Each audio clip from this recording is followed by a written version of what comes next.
Ons is weer terug by Slaapstories vir grootmense. Madeleine hier by julle. Skakel asseblief elke week in by ons potgooi. Gooi vir ons 'n 5-sterretjie daar en vertel vir almal van ons. Onthou, so donasie is ook altyd welkom. Borge en skrywers, asseblief man, kom join ons. Stuur vir ons julle goedjies by slaapstoriesvirgrootmense@gmail.com. As jy op YouTube luister, like, comment en subscribe. Ons groei nou mooi en is amper by 'n lekker mylpaal op YouTube. Dit help as julle like en comment, hoor? En onthou, die Patreon link is op Facebook en onder aan die potgooi informasie.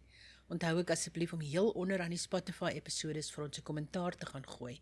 Ons lief dit regtig om van julle te hoor.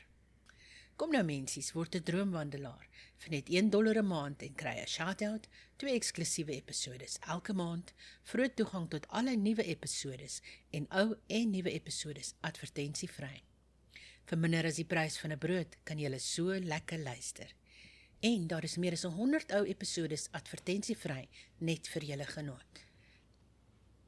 Mensies, ek is seker julle weet dat vriende 'n belangrike deel van ons lewe is. Soms het mense nie daai geselsie met iemand wat nie heeltemal in jou lewe staan nodig om iets uit 'n ander oog te sien. Nou in die latere jare van ons lewe voel dit of al my vriende ver is. Ek het so 1 of 2 nuus wat naby is, maar daai ou vriende is ver. Nieu-Seeland, Kaap, Johannesburg, Pretoria ver. Mens probeer kontak hou, maar die lewe vat ander draaie. Ek het nou begin beplan om meetings te reël met hulle, 'n bepaalde tyd en dag, net om kontak te probeer hou. Dit werk ook nie altyd so lekker nie, die lewe, maar ek probeer. En weet julle, dit maak nie saak of mens jare laas of net 'n paar maande, weke laas gepraat het nie. Dis net weer wonderlike vriende wat saam is. Goeie vriende is altyd vriende, en dit is so lekker om 'n paar van daai te hê. Al praat ons nie veel nie. En weet julle wat? Dit maak nie regtig saak nie. Lekker luister. Vanaand lees ons Anne Lisbeth, 'n sprokie van Hans Christian Andersen.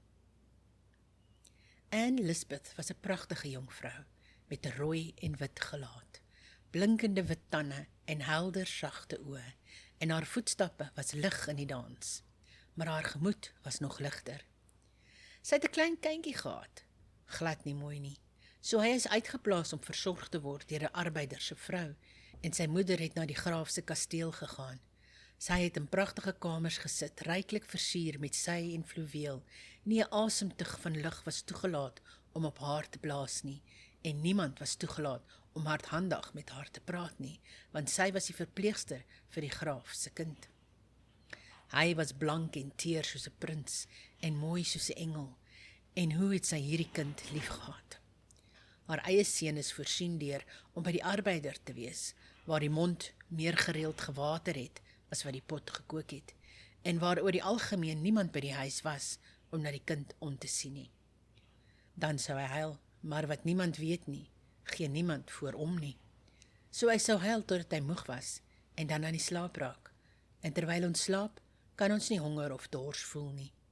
Ag ja, slaap is 'n uitstekende uitvindsel. Soos die jare aangegaan het, het Anne Lisbeth se kind gegroei, soos onkruid, alhoewel hulle gesê het sy groei was gestrem. Hy het heeltemal 'n lid van die gesin geword waarby hy gewoon het. Hulle het geld ontvang om hom te hou, sodat sy moeder van hom ontslaag geraak het. Sy het heeltemal 'n dame geword. Sy het 'n gemaklike huis van haar eie in die dorp gehad, en buite, wanneer sy gaan stap het sy 'n kappie gedra, maar sy het nooit uitgestap om die arbeider te sien nie. Dit was te ver van die dorp af. En trouwens, sy het niks gehad om voor te gaan nie. Die seun het nou aan hierdie arbeidersmense behoort. Hy het kos gehad, en hy kon ook iets doen om sy lewensonderhoud te verdien. Hy het na Mary se rooi koei gekyk, want hy het geweet hoe om vee te versorg en homself nuttig te maak. Die groot hond by die tuinhek van 'n edelman se herehuis sit trots bo op sy hok wanneer die son skyn, en blaf vir elkeen wat verbygaan.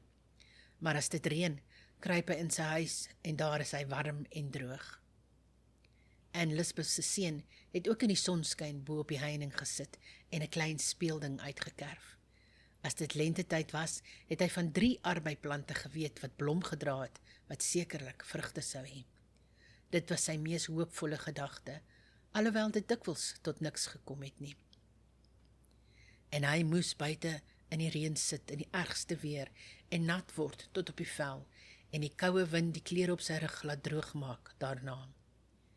As hy naby die plaaswerf van die graaf gegaan het, is hy gestoot en geslaan, want die manne en die meisies het gesê hy is so verskriklik lelik. Maar hy was gewoond aan al hierdie dinge, want niemand het hom lief gehad nie. Dit is hoe die wêreld Anne Lisbeth se seun behandel het, en hoe kon dit anders wees? Dit was sy lot om deur niemand liefgehet te word nie. Tot dusver was hy 'n landkrab, die land het hom uiteindelik weggegooi. Hy het see toe gegaan, in 'n ellendige skip en by die stuurwiel gesit, terwyl die skipper op die kosblik gesit het. Hy was vuil en lelik, half bevrore en half verhonger. Hy het altyd gelyk asof hy nooit genoeg gehad het om te eet nie, wat regtig die geval was. Laat in die herfst, toe die weer rowwerige, winderige nat was en die koue deur die dikste klere gedring het, veral op die see, het 'n ellendige boot see toe gegaan met net 2 mans aan boord, of meer korrek, 'n man en 'n half, want dit was die skipper en die seun. Daar was net 'n soort skemer die hele dag, en dit het gou heeltemal donker geword, en so bitterkoud, dat die skipper 'n dop geneem het om hom warm te maak. Die bottel was uit, en die glas ook. Dit was perfek in die boonste gedeelte, maar die voet was afgebreek, en dit was daarom vasgeplak op 'n klein gesnede blok hout, blou geverf. 'n Dop is 'n groot troos, en 2 is nog beter, het die skipper gedink, terwyl die seun by die stuurwiel gesit het, wat hy vasgehou het in sy harde, gesoute hande. Hy was lelik, en sy hare was deurmekaar, en hy het gekrepel en gestrem gelyk. Hulle het hom die veldarbeiders se seun genoem, alhoewel in die kerkregister hy as Anne Lisbeth se seun aangeteken is. Die wind het deur die toue gesny en die boot het deur die see gesny. Die seile gevul deur die wind het uitgeswel en hulle vorentoe gedra in wilde vaart. Dit was nat en rowwerig, bo en onder, en kon nog erger gewees het. Nee, wat is dit? Wat het die boot getref? Was dit 'n waterspruit of 'n swaar see wat skielik op hulle gerol het? Hemel help ons, het die seun by die stuurwiel geroep, toe die boot oorhel en op sy kant lê. Dit het 'n rots getref wat uit die diepte van die see gereis het en dadelik gesink, soos 'n ou skoen in 'n poel. Dit het dadelik gesink met muis en man, sou die gesegde lei. Daar kon muise aan boord gewees het, maar net 1 man en 'n half, die skipper en die arbeider se seun. Niemand het dit gesien behalwe die skreeende voëls en die visse onder die water nie, maar selfs hulle het dit nie behoorlik gesien nie, want hulle het met skrik teruggespring toe die boot met water gevul het en gesink het. Daar het dit gelê, skaars 'n myl onder die oppervlak, en daardie 2 was voorsien, begrawe en vergete. Die glas met die voet van blou hout was die enigste ding wat nie gesink het nie, want die hout het gedryf en die glas het weggedryf om op die strand gegooi te word en gebreek te word. Waar en wanneer is inderdaad van geen belang nie. Dit het sy doel gedien en dit was liefgehê, wat Anne Lisbeth se seun nie was nie. Maar in die hemel sal geen siel kan sê, nooit liefgehad nie. Anne Lisbeth het nou baie jare in die dorp gewoon. Sy is mevrou genoem en het gevolglik waardig gevoel.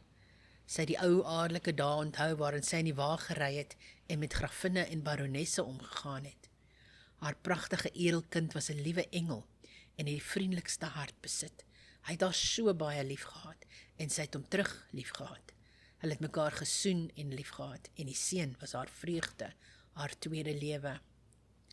Nou was hy 14 jaar oud, lank, mooi en slim.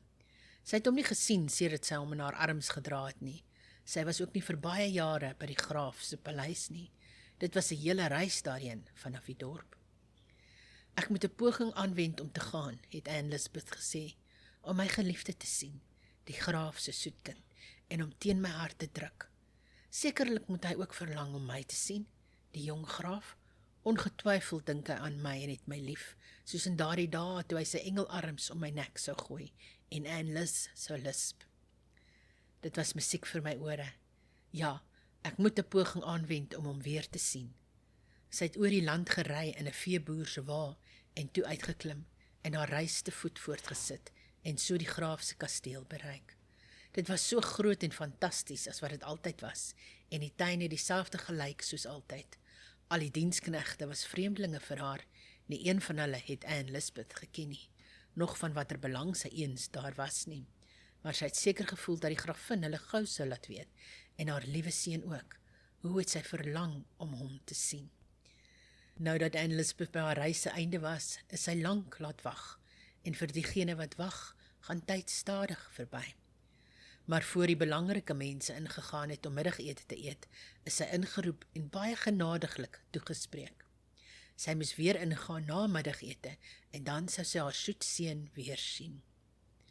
Hoe lank en skraal en maar het hy geword, maar die oë en die soet engelmond was nog mooi. Hy het na haar gekyk, maar hy het nie gepraat nie. Hy het sekerlik nie geweet wie sy was nie. Hy het omgedraai en wou weggaan, maar sy het sy hand gegryp en het teen haar lippe gedruk.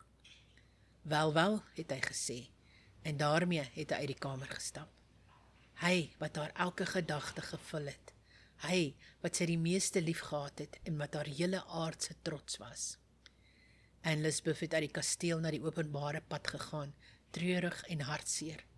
Hy wat sy dag en nag verpleeg het en selfs nou in haar drome gedra het, was koud en vreemd gewees en het nie 'n woord of gedagte oor haar gehad nie. 'n Groot swart kraai het voor haar af op die groot pad gedaal en jammerlik geskreeu. Ag, het sy gesê, watter onheilspellende voël is jy. Gou het sy by die arbeiders se hut verbygegaan. Sy vrou het by die deur gestaan en die twee vroue het met mekaar gepraat. Jy lyk goed, het die vrou gesê. Jy's vet en ronder. Dit gaan goed met jou. O ja, het Anne Lisbeth geantwoord.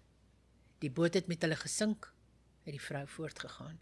Hans die skipper en die seun het albei verdrink, so daar is 'n einde aan hulle. Ek het altyd gedink die seun sou in staat wees om my met 'n paar dollars te help.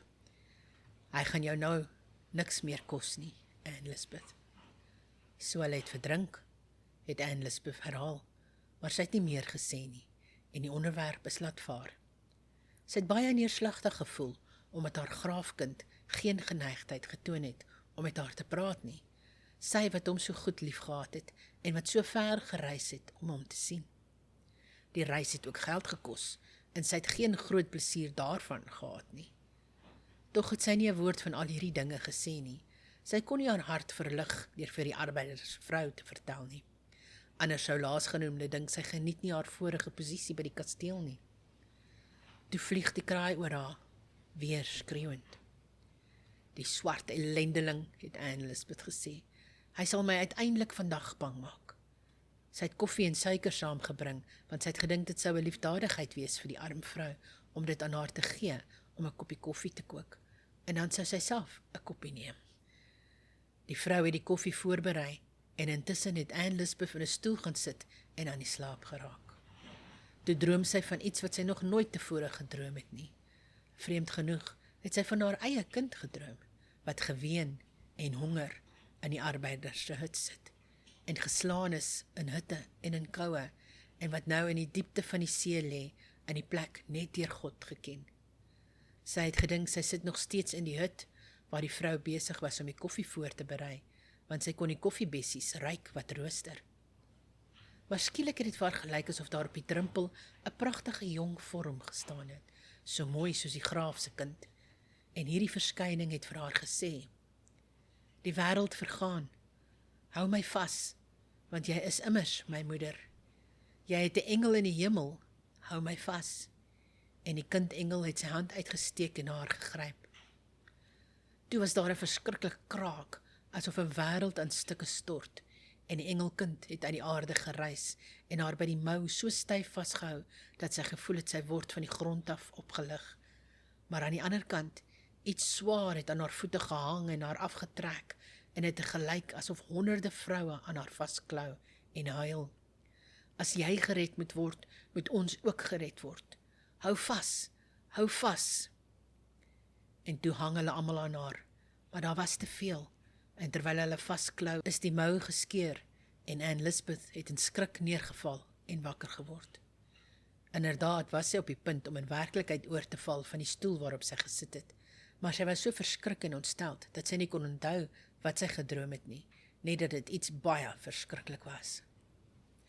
Hulle het hulle koffie gedrink en 'n geselsie saam gehad, en toe het Anne Lisbeth weggegaan na die klein dorpie waar sy die kar moes ontmoet, wat haar terug na haar eie huis sou ry. Maar toe sy by hom kom, het sy gevind dat hy nie gereed sou wees om te vertrek voor die aand van die volgende dag nie. Toe het sy begin dink aan die koste en wat die afstand sou wees om te loop. Sy het onthou dat die roete by die seestrand 2 myl korter was as by die Grootbad, en aangesien die weer helder was en daar maanlig sou wees, het sy besluit om haar pad te voet te maak en dadelik te vertrek, sodat sy die volgende dag by die huis kon kom. Die son het gesak en die aandklokke het deur die lug geklink vanaf die toring van die dorpskerk, maar vir haar was dit nie klokke nie, maar die geroep van die paddas in die morasse. Toe het hulle opgehou en alles rondom het stil geword. Nie 'n voël kon gehoor word nie. Hulle was almal aan die rus. Selfs die uil het nie haar wegkruipplek verlaat nie. Diep stilte het geheers op die rand van die woud by die seestrand. Terwyl Anne Lisbeth aangeloop het, kon sy haar eie voetstappe in die sand hoor. Selfs die golwe van die see was aan die rus, en alles in die diep waters het in stilte versink. Daar was stilte onder die dooies en die lewendes in die diep see. Anne Lisbeth het aangeloop en aan niks gedink nie, soos mense sê, of eerder, haar gedagtes het gedwaal, maar nie weg van haar nie, want gedagtes is nooit van ons afwesig nie. Dit sluimer net. Baie gedagtes wat sluimerend gelê het, word op die regte tyd wakker gemaak, en begin roer in die gemoed en die hart, en skyn selfs om van bo af op ons te kom. Daar is geskryf dat 'n goeie daad 'n seëning as sy vrug dra, en daar is ook geskryf dat die lone van die sonde die dood is. Baie is gesê en baie is geskryf wat ons verbygaan of niks van weet nie. 'n Lig ontstaan binne ons en dan maak vergete dinge hulle self onthou. En so was dit met Anne Lisbeth. Die kiem van elke ondeug en elke deug lê in ons hart, in joune en in myne. Hulle lê soos klein saadjies, totdat 'n sonstraal of die aanraking van 'n bose hand, of jy draai die hoek na regs of na links, en die besluit is geneem. Die klein saadjie word geroer, dit swel en skiet op, en giet sy sap in jou bloed, wat jou koers rig of vergoed of verkwaad. Lastige gedagtes bestaan dikwels in die gemoed, wat daar gis, wat nie deur ons besef word, terwyl die sintuie as ware sluimer nie. Maar tog is hulle daar. Anne Lisbeth het so aangeloop met haar sintuie half van die slaap, maar die gedagte was binne in haar, aan die gis. Van een dinsdag tot 'n ander kan baie gebeur om die hart te beswaar. Dit is die berekening van 'n hele jaar. Baie kan vergeet word, sondes teen die hemel in woord en gedagte, sondes teen ons naaste en teen ons eie gewete. Ons is skaars bewus van hulle bestaan, en Anne Lisbeth het nie aan enige van haar foute gedink nie. Sy het geen misdaad teen die wet van die land gepleeg nie. Sy was 'n eerbare persoon in 'n goeie posisie. Dit het sy geweet. Sy het voortgegaan met haar wandeling langs die rand van die see. Wat was dit wat sy daar sien lê het? 'n Ou hoed, 'n man se hoed. Nou wanneer kon dit oorboords gewas het? Sy het nader gestap en na die hoed gekyk. Ha, wat lê daar verder? Sy het gehuiwer. Tog was dit niks behalwe 'n hoop gras en deurmekaar seewier oor 'n lang klip gegooi, maar dit het gelyk soos 'n lijk. Net deurmekaar gras en tog was sy daarvoor bang. Terwyl sy omgedraai het om weg te loop, het baie in haar gedagte gekom, wat sy in haar kinderjare gehoor het. 'n Ou bygeloof van spooke by die seestrand, van die geeste van verdrinkenis, maar onbegrawe mense, waarvan die lijk opgespoel het op 'n verlate strand. Die liggaam het sy geweet kon niemand kwaad doen nie, maar die gees kon 'n eensame wandelaar vervolg, hom vasklou en eis om na die kerkhof gedra te word, sodat dit in 'n gewyde grond kon rus. Hou vas, sou die spook roep. En terwyl Anne Lisbeth hierdie woorde vir haarself gemurmur het die hele droom skielik in haar geheue teruggekom, toe die moeders aan haar vasgehou het en hierdie woorde gespreek het. Toe Te midde van die krakende van wêrelde, haar mou geskeur was en sy uit die greep van haar kind gegly het, wat haar wou ophou in daardie verskriklike uur. Haar kind, haar eie kind, wat sy nooit lief gehad het nie, lê nou begrawe in die see en kan opkom soos 'n spook uit die waters en roep, hou vas, dra my na gewyde grond. Terwyl hierdie gedagtes deur haar gemoed gegaan het, het vrees spoed aan haar voete gegee, sodat sy vinniger en vinniger geloop het. Vrees het oor haar gekom asof 'n koue klam hand op haar hart gelê is, sodat sy byna flou geval het. Terwyl sy oor die see gekyk het, het alles daar donkerder geword. 'n Swaar mis het aangerol en aan bos en boom vasgehou en hulle in fantastiese vorms verdraai. Sy het omgedraai en na die maan gekyk wat agter haar gereis het. Dit het gelyk soos 'n bleek stralelose oppervlak en 'n dodelike gewig het in haar ledemate gehang. Wag, het sy gedink, en toe het sy vir die tweede keer omgedraai om na die maan te kyk. 'n Wit gesig het heeltemal te naby haar verskyn, met 'n mis wat soos 'n kleed van sy skouers afhang. Stop, dra my na gewyde grond, het in vreemde hol tone in haar ore geklink. Die klank het nie van paddas of kraaie gekom nie. Sy het geen teken van sulke skepsels gesien nie. 'n Graf, grawe my 'n graf, is redelik hard herhaal. Ja, dit was inderdaad die spook van haar kind. Die kind wat onder die oseaan lê en waarvan die gees geen rus kon hê totdat dit na die kerkhof gedra is nie en totdat 'n graf daarvoor gegrawe is in gewyde grond. Sy sou dadelik gaan en daar sou sy grawe. Sy het in die rigting van die kerk gedraai en die gewig op haar hart het ligter gelyk en selfs heeltemal verdwyn. Maar toe sy omdraai om huis toe te gaan deur die kortste pad het dit teruggeroep, stop, stop, en die woorde het heeltemal duidelik gekom, alhoewel hulle soos 'n gekwaak van 'n padda of die geween van 'n voël was. 'n Graf, grawe vir my 'n graf. Die mis was koud en klam, haar hande en gesig was vochtig en klam van skrik. 'n Swaar gewig het haar weer gegryp en aan haar vasgehou. Haar gemoed het helder geword vir gedagtes wat nog nooit tevore daar was nie. In hierdie noordelike streke ontlyk 'n beukebos dikwels in 'n enkele nag en verskyn in die oggendson in sy volle glorie van jeugdige groen. So in 'n enkele oomblik kan die bewussyn van die sonde wat gepleeg is in gedagtes, woorde en dade van ons verlede lewe aan ons ontvou word. Sodra die gewete wakker gemaak word, spring dit spontaan op in die hart en God maak die gewete wakker wanneer ons dit die minste verwag. Dan kan ons geen verskoning vir onsself vind nie. Die daad is daar en getuig teen ons. Die gedagte skyn woorde te word en ver uit in die wêreld te klink. Ons is ontstel by die gedagte wat ons binne in ons gedra het en by die wissyn dat ons nie die kwaad oorwin het wat sy oorsprong gehad het in onnadenkendheid en hoogmoed nie. Die hart verberg binne homself die ondeugde, sowel as die deugde, en hulle groei in die vlakste grond. Anne Lisbeth het nou 'n gedagte ervaar wat ons in woorde geklee het. Sy was oorweldig deur hulle en het neergeval en vir 'n afstand op die grond gekruip. 'n Graf, grawe my 'n graf, het weer in haar ore geklink, en sy sou graag haarself begrawe het, as sy in die graf vergetelheid van haar dade kon vind. Dit was die eerste uur van haar ontwaking, vol angs en ontsetting. Bygeloof het haar afwisselend met koue laat huiwer of met die hitte van koors laat brand. Baie dinge waarvan sy self gevrees het om te praat, het in haar gedagte gekom. Stilweg, soos die wolkskaduwees in die maanskyn, het 'n spookagtige verskyning verby haar gefladder. Sy het daarvan tevore gehoor. Naby haar het 4 snorkende perde gejaag met vuur wat uit hulle oë en neusgate flits.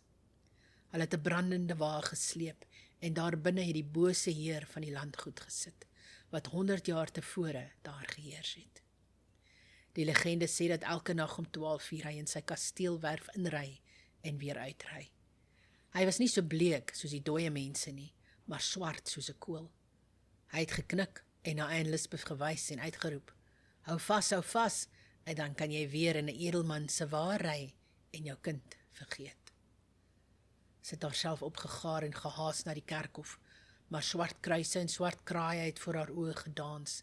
Sy kon nie die een van die ander onderskei nie. Die kraai het geskree soos die kraai wat sy gedurende die dag gesien het, maar nou het sy verstaan wat hulle gesê het. Ek is die kraai moeder, ek is die kraai moeder, het elke kraai geskree. En Anne Lisbeth het gevoel dat die naam ook op haar van toepassing was. En sy het gedink sy sou in 'n swart voël verander word en moet huil soos hulle gehuil het, as sy nie die graf gegrawe het nie. En sy het haarself op die aarde gegooi en met haar hande 'n graf van die harde grond gegrawe, sodat die bloed uit haar vingers geloop het. 'n Graf, grawe my 'n graf, het nog steeds in haar ore geklink. Sy was bang dat die haan sou kraai en die eerste rooi streep in die ooste verskyn, voordat sy haar werk voltooi het, want dan sou sy verlore wees. Die haan het gekraai, en die dag het in die ooste aangebreek, en die graf was net half gegrawe. 'n Ysige hand het oor haar kop en gesig gegaan, en af na haar hart toe. Net 'n halwe graf het 'n stem geween en weggevlug. Ja, dit het oor die see weggevlug. Dit was die oseaanspook en uitgeput en oorweldig het Anne Lisbeth na die grond gesak en haar sintuie het haar verlaat. Dit was 'n helder dag toe sy weer by haarself gekom het en 2 mans het haar opgetel. Maar sy het nie in die kerkhof gelê nie, maar op die seestrand, waar sy 'n diep gat in die sand gegrawe het en haar hand gesny het met 'n stuk gebreekte glas, waarvan die skerp stert in 'n klein blok geverfde hout vasgesteek was. En Lisbeth was in koors. Gewete het die herinnering van bygeloof wakker gemaak en so op haar gemoed ingewerk, dat sy gedink het sy het net 'n halwe siel en dat haar kind die ander helfte in die see afgeneem het. Nooit sou sy in staat wees om in die genade van die hemel vas te hou, totdat sy hierdie ander helfte herwin het, wat nou vasgehou word in die diep water. En Lisbeth het na haar huis teruggekeer, maar sy was nie meer die vrou wat sy was nie. Haar gedagtes was soos 'n verwarde deurmekaar klomp, net een draad, net een gedagte was duidelik vir haar, naamlik dat sy die spook van die seestrand na die kerkhof moes dra, en daar 'n graf vir hom grawe, dat sy sodoende haar siel sou terugwin.